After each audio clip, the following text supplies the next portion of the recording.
गुलामी की मानसिकता इतनी हावी हो गई कि प्रभु राम को भी काल्पनिक घोषित किया जाने लगा।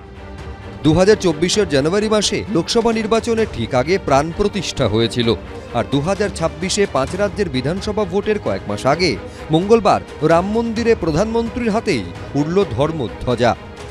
भारत के हर घर में, हर भारतीय के मन में और भारतवर्ष के हर कण कण में राम है, लेकिन गुलामी की मानसिकता इतनी हावी हो गई कि प्रभु राम को भी काल्पनिक घोषित किया जाने लगा। साथियों, अगर हम ठान लें अगले 10 साल में मानसिक गुलामी से पूरी तरह मुक्ति पा लेंगे, और तब जाकर के ऐसी ज्वाला प्रज्वलित होगी, ऐसा आत्मविश्वास बढ़ेगा कि 2047 तक विकसित भारत का सपना पूरा होने से भारत को कोई रोक नहीं पाएगा। প্রধানমন্ত্রী যখন রাম মন্দিরে ধ্বজা উত্তোলন করে 2047-এর স্বপ্ন দেখাচ্ছেন, তখন পাল্টা রাজনীতির অভিযোগ তুলেছে বিরোধীরা।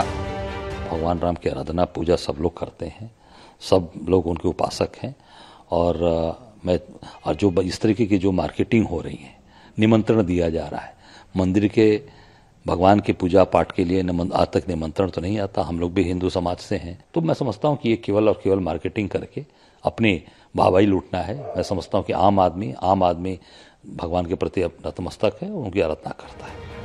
গত বছর লোকসভা ভোটের কয়েক মাস আগে রাম মন্দিরের উদ্বোধন করেছিলেন নরেন্দ্র মোদী, যার মধ্যে রাজনৈতিক কৌশল দেখেছিলেন পর্যবেক্ষকদের অনেকেই, যদিও শেষ অবধি ভোটে তার কোনো প্রভাব পড়েনি। অযোধ্যা যে লোকসভার অন্তর্গত, সেই ফৈজাবাদে 54,500-এরও বেশি ভোটে হারে বিজেপি। উত্তরপ্রদেশে বিজেপির আসন 62 থেকে নেমে আসে 36-এ। 2019 সালে যে বিজেপি একাই 303টি আসনে জিতেছিল, 2024-এ তাদের আসন সংখ্যা কমে হয় 240। এই আবহে 5 রাজ্যে বিধানসভা ভোটের কয়েক মাস আগে রাম মন্দিরের ধ্বজা উত্তোলন নিয়ে কটাক্ষ ছুড়ে দিয়েছে বিরোধীরা। রামের নামে ভোট চাইতে 2024-এ গেছিল, খোদ ভগবান রামচন্দ্রই ওদের রামকে নিয়ে রাজনীতি করা ঘুচিয়ে দিয়েছিলেন। অযোধ্যা যে লোকসভায় অবস্থিত ফৈজাবাদ সহ উত্তরপ্রদেশের 48টা আসন 80টার মধ্যে হারিয়ে দিয়েছিল ভারতীয় জনতা পার্টিকে, এবং ভগবান রামই বোধহয় বলেছিলেন অলক্ষ্যে রাম কা নাম বদনাম না করো। আজকে তাই আবার যারা ভগবান রামকে নিয়ে নির্লজ্জ নিকৃষ্ট রাজনীতি করছেন, ভগবান রাম তাদের ক্ষমা করবেন না। কথায় বলে রাজনীতি সম্ভাবনার শিল্প। 2024-এ রাম মন্দিরের উদ্বোধন লোকসভা নির্বাচনে ছাপ ফেলেনি। 2026-এ কি হবে সেটাই এখন দেখার। অর্ণব মুখোপাধ্যায়, দীপক ঘোষ, অমিত জানা, এবিপি আনন্দ। এবিপি আনন্দ, এগিয়ে থাকে, এগিয়ে রাখে।